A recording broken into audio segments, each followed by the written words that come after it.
Ladies and gentlemen of the jury, probation. You said you'd consider it. You never promised to give it. And I want you to remember when the probation officer was on the stand. 15 minutes a meeting. Maybe up to an hour, but that's usually just the first one.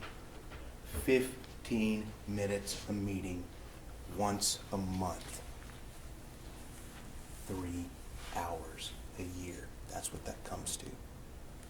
That's what that comes to. When you say probation, if you're considering probation for him, what you're saying is what happened that night, what happened in the early morning hours of October 12th, is only worth 3 hours a year for that man.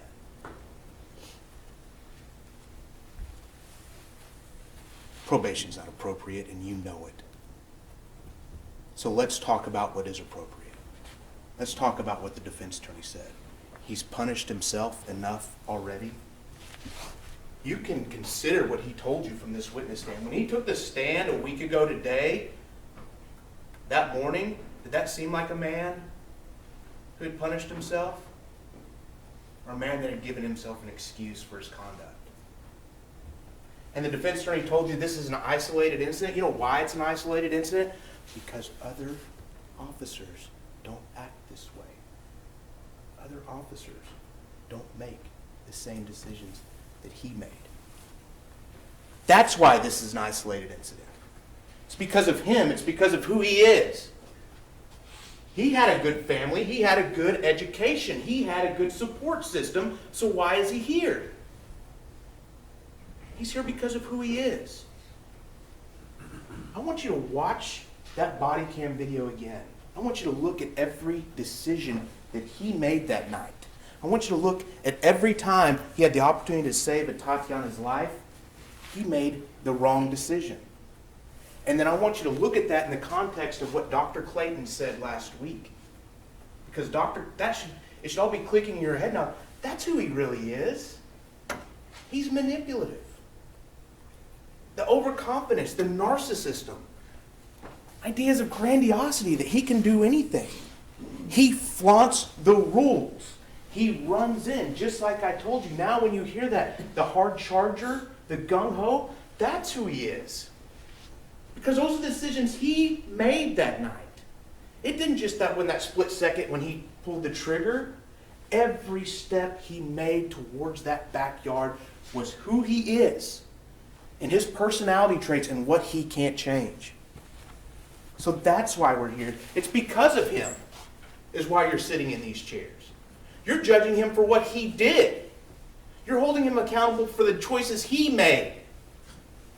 And now, you do have to ask yourself, what is Atatiana's life worth? What are you going to tell her family when this is over? Atatiana, she'll never be married. She'll never have a family. She'll never get to be a doctor. She'll never grow old. Her mother lived longer than her. Mom living longer than a child. At 28 years old, she died. And this wasn't some tragic accident. He's the one that set everything in motion. Her sisters, her brother, Zayd and Zion, they'll never hug her again. You saw the defendant's sister touch her hand as she left the stand. That close human contact of support. A touch that any one of her family would give anything for to have one more opportunity to experience. But they can't. Not because of anything that they've done, not because of anything that Atatiana done, but solely because of the decisions that he made on October 12, 2019. And that's why he's sitting in that seat. And that's why you're making this decision. So what is her life worth? What are you going to say to them? What are you going to say to this community? She was in her home. I've said this before, but that's because it's so important. Where else? Where else should you feel safe?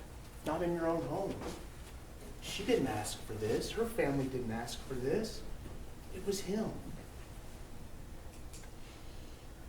So what is her life worth?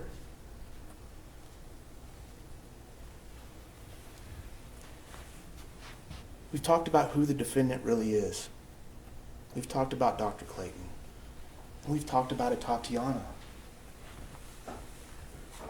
This person, the defense, all they want to talk about is the defendant. This is the person that lost her life. This is the family that lost a loved one. This is two nephews who lost an aunt, two sisters who lost a sister, and a brother who lost a sister, and a mother who buried a daughter. A woman who went to college. She wanted to be a doctor. She wanted to contribute to society. And we've all of us, you included, have been robbed by the defendant taking her from us. Is that okay? Is that worth 15 minutes a month? 3 hours a year? Is that really what you're going to tell this family? That that's what this is worth? 15 minutes a month? It's not. And you know it's not appropriate. The defense attorney said a tragedy that'll never be changed. He had so many opportunities to make other decisions so that we wouldn't be here. And yet he didn't. He continued to push forward because that's who he is. His overconfidence, his personality traits. And we go back to Dr. Clayton because it's so important. And if someone back there starts talking about his family and the good person he is, and I have no issues with his family. It's about him. That's what you need to direct him back to. It's about him. Who is he? Dr. Clayton told you. And the best evidence to show you, to look into his soul, to tell you who he really was, who he really is as a person, and why Dr. Clayton was spot on in his evaluation of this defendant, was whenever he finally got into that room.